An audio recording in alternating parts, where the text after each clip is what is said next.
walisema nimeisha, waliandika kabisa mwisho wa hadithi yangu, wakasahau kalamu iko mikononi mwa nani.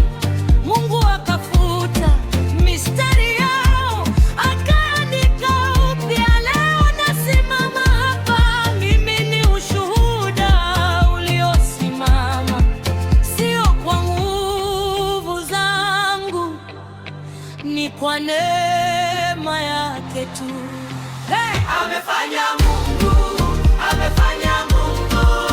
Kile kilichoshindikana kwa wanadamu yeye amefanya. Amefanya Mungu, amefanya Mungu. Amegeuza kilio changu kuwa kicheko. Yeye amefanya.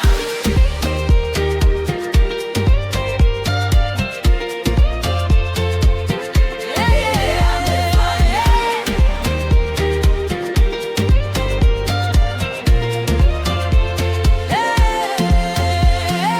Inua mikono juu, useme amefanya.